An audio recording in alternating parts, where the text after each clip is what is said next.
Hello friends and enemies, welcome to or back to Happy For Now. It's me Isabel here with my Kindle Unlimited check-in. It has been a bit since we last had a check-in and it's time. I have officially read like 11 things. Anyways, if you're new, you may not know this. And you may have forgotten, even if you aren't new. I'm doing a challenge to try and get my KU checkouts down to about 10 books total checked out right now. I want to note I'm at about 19. And some of the books I have checked out will expire during this, before the next check-in. So I will be getting rid of them. There's a couple that are going to hang on because I do think I'm going to get to them sooner than later.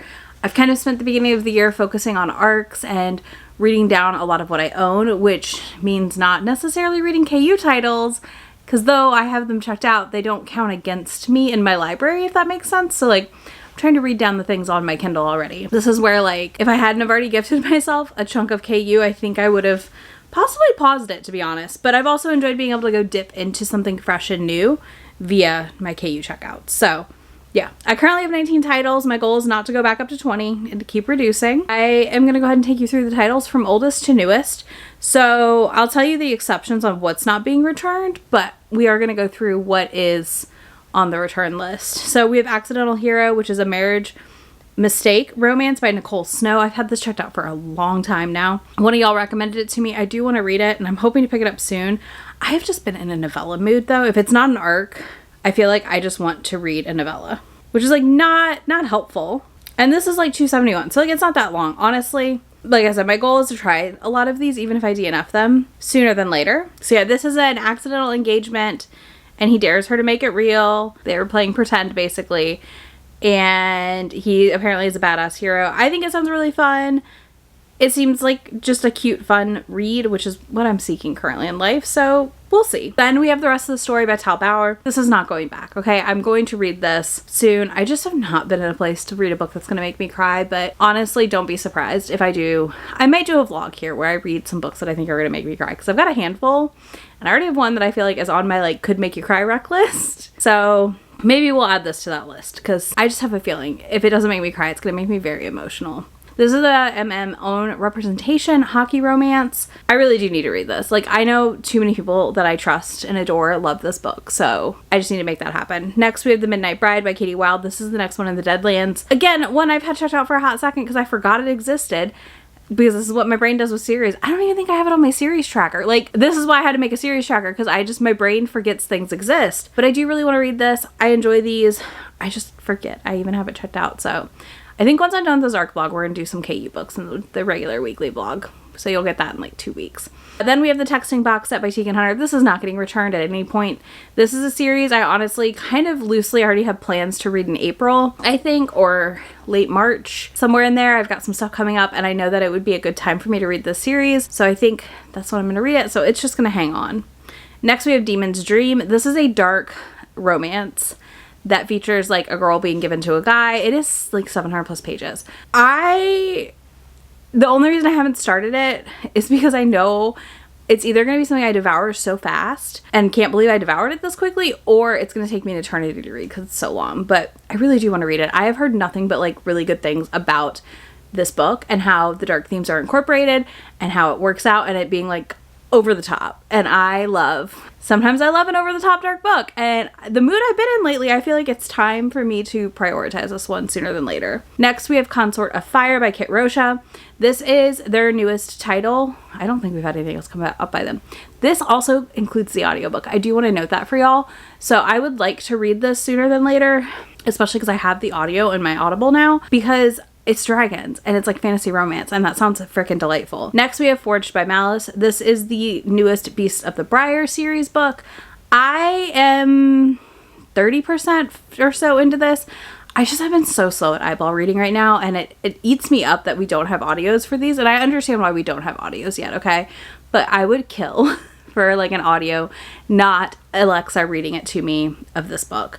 But I'm hoping, honestly, to commit myself to, like, finishing it in the next, pretty much when you see this video, within the next, fingers crossed. Then we have Mother Pucker, which is an MMF hockey romance with monsters. This is by Cleo Evans and Ashley Bennett. So, like, I'm pumped.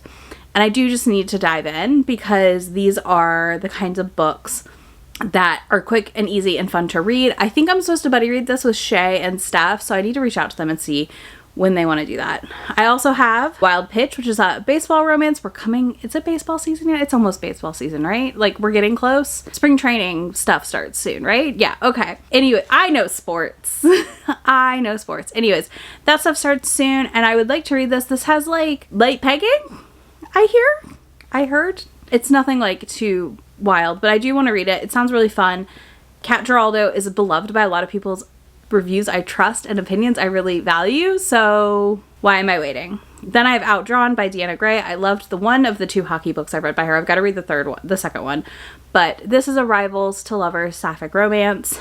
I gotta read it. Like, it has everything. And the cover, stunning. I'm obsessed. Then we have Funny Guy by Emma Barry. This is another one that I need to read sooner than later, / may have read by the time you see this. It may be in the vlog on Thursday. But this one includes the audiobook, and I did get an ARC of it, so I just need to read it.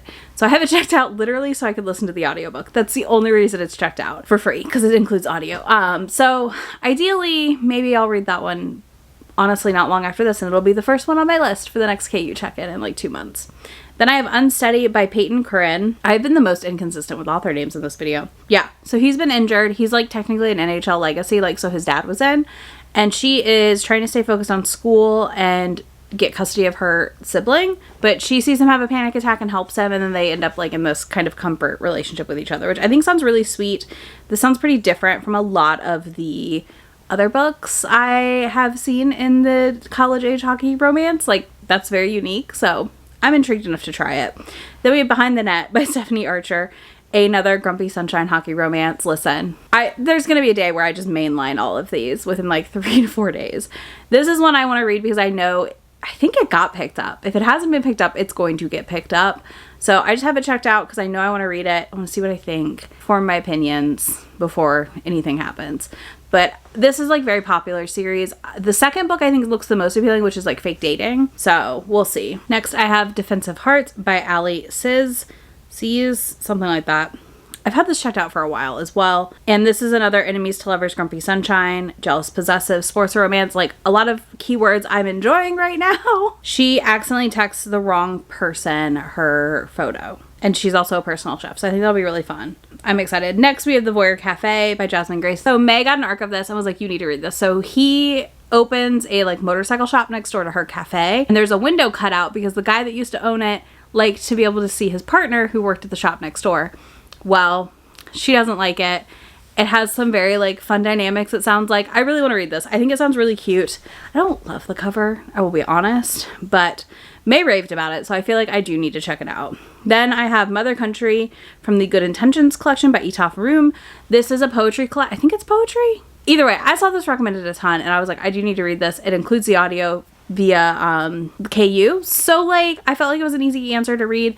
This is something, again, I just need to sit down and read. I will be done with it in a sitting. It's very short. I know it deals with the trauma of like relocation and things like that. Like I said, everyone I know has said it's amazing, so I'm just like, okay, we need to dive into this. Then we have some TikTok recs. So we have Make Me, which is a dark crime syndicate romance by Summer O'Toole. This one, I believe she's stalking him and he takes steps to allow her to stalk him easier. And I just think that sounds really funny. This is mafia-y romance. It sounds like I think she's looking, if I recall correctly, she's looking for her friend who's went missing.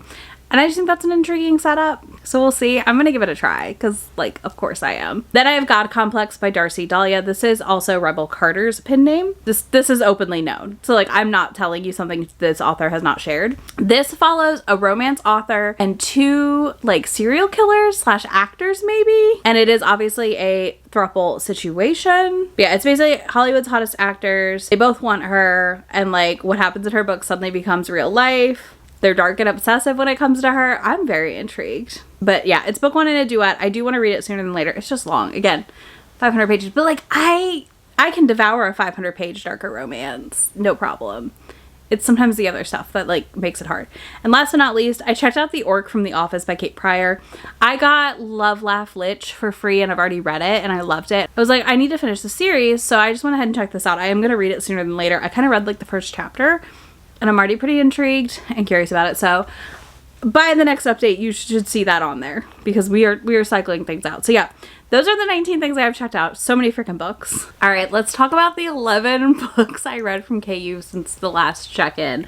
Some of these will, of course, be Christmas themed because timing, that's life. Oh boy. Okay, so the first one I'm going to talk about is no longer in KU, but is available for, I think, $4.99. And honestly, $4.99 digitally.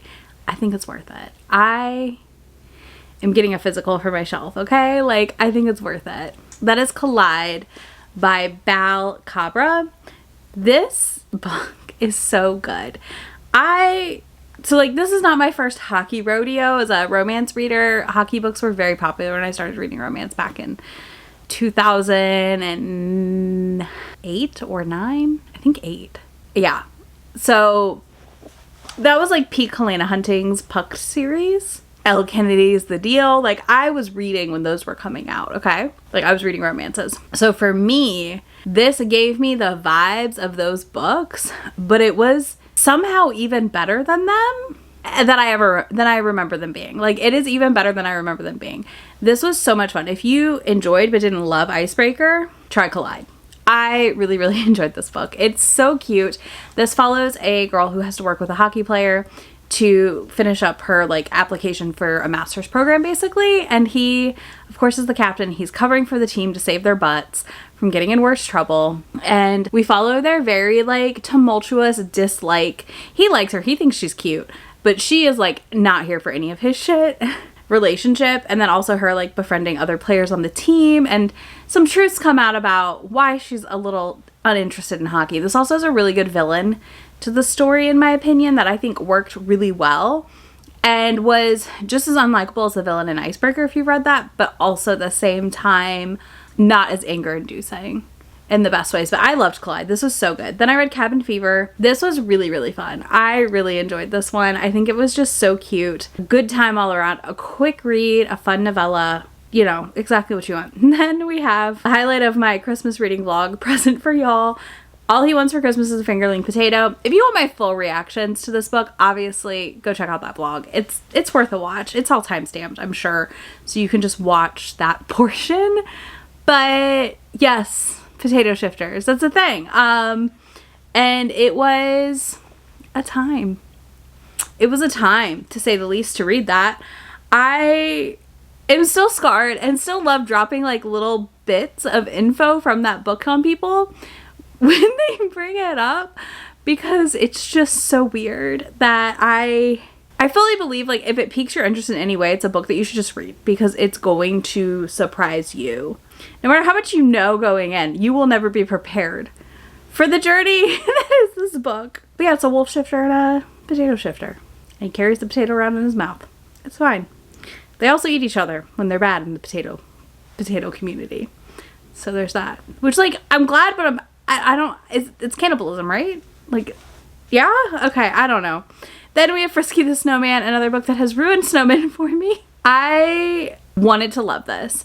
And I do appreciate the commitment the author had here to the bit and to what they were doing, okay? Like, they said, I'm doing this and I'm really gonna commit. And I think there's nothing worse than a monster romance where they don't commit, or like a weird romance where they don't commit. Same thing with the potato one, they committed. But I was deeply disturbed by the fact that Frisky Once Human's junk remained like orange-ish, like a carrot. I don't know. It was weird. We also didn't like get a lot of like, it just was weird. Like, it just freaked me out for some reason, and I buddy read this with friends and it was just the weirdest experience all around. And that's one that I feel like if you really just want to go there, go for it. But it's one that I struggle more to recommend, I would say. Next, I have What's a Girl Gotta Do to Get on the Naughty List by Kimberly Lemming. This is her Krampus romance that came out this year.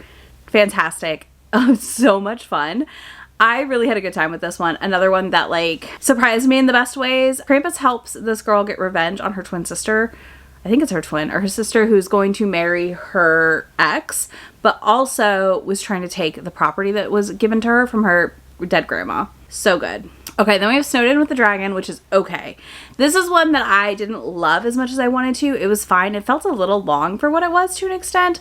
This follows a girl who leaves her ex and goes up to a cabin with this dragon that she met through work. Well, he comes into her work and it's their romance. It's fine. He was kind of stalking her, but it's not like stalker romance completely, if that makes sense. So it's okay. I don't know. It wasn't great. It was like a 3-star for me. I do think I would try the author again, but there's other cozy snowed in books that I think I'd rather read instead of this one. I'm glad I read it. It was, like I said, it was just fine. Like, literally, it was just fine, which isn't a ringing endorsement. Then we have more favorites. Okay. Mostly, I feel like I read books I really enjoyed in this last batch. Hostile Takeover by Christina C. Jones was fantastic. It was everything I wanted from a billionaire romance from Christina C. Jones, as someone who is working through her backlist and loves her books. It really impressed me how well she handled so much of this, and that she incorporated a lot of elements I have always wanted to see more of in my billionaire romances. Like, there was good mess in this. There was fun mess in this. There was a lot of interest in this around how our two very powerful people are going to make this work. And it had some good That's My Wife energy. We had a really, really good fight scene around a table. That's all I'm going to say. And good reactions to people being passive aggressive as fuck to her for marrying him and thinking that they have a claim to the man she's married to, even if they don't get along necessarily. I'm ready for more in this series from Christina C. Jones, though. Like, this was fantastic. I loved it. She doesn't disappoint for me, though. Like, I rarely read a Christina C. Jones I don't enjoy. Then we have Skeletons of Society and City of Salvation. I'm going to group these together because it's the same series. I read Syndicate of Sins last year because I wanted a Why Choose dark romance, and I loved it. So I finally, in January, was like, we're going to do this. We're going to finish the series out because the last book came out, or was coming out. So I read Skeletons of Society. This one is a cartel leader. Our heroine is like in the cartel, kind of running weapons. So our hero is in the motorcycle club working with her. She's a badass. And listen, if you have badass female heroine recs, drop them. I need them in my dark romances because it fed a part of me that I forgot I loved so much. Like, that was part of why I loved Syndicate of Sins. I just want more of that in my dark books. And I loved watching her and him work together, but also her do her own thing because she did not need a man. This was really good. I really enjoyed it. We take down some things, and there's progression. There's parallel plot in this book and the second book. But then book 3, City of Salvation, is our friend that we meet in book 1 and the conclusion of the entire overarching story plot. So you have to read these. You can read 1 or 2, and then you have to end with 3. Like, you can read the first 2 in whatever order you want, but you cannot read 3 first, in my opinion. I think it would ruin the buildup you're dealing with. But book 3 follows another guy in the motorcycle club, and their dynamic is fantastic. It's very much we kind of hooked up. We can't do that again. We are now stuck in a confined space together, and also really like each other. And it is explosive, their chemistry off page. Like, it is so good. So good. So I highly, highly recommend it. I think that this is one that you really can't go wrong with. Like, truly, y'all should read it. It's so good. And it's also one that like the whole series for me paid off really nicely, and I'm excited to have all of them on my shelves. They're getting added to the collection. Next, we have my fave, Tegan Hunter, hockey books. I finally read Face Off, which came out in January, and I really enjoyed it. I think this was a fun edition. I actually liked it more than book 1. I liked book 2 more.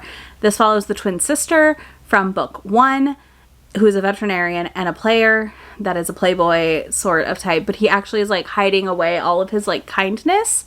So people don't realize how kind he is. He helps take care of his neighbor, who's a single mom and has a son, and does stuff with her son because the dad's not present. It's really sweet because he was raised by a single mom.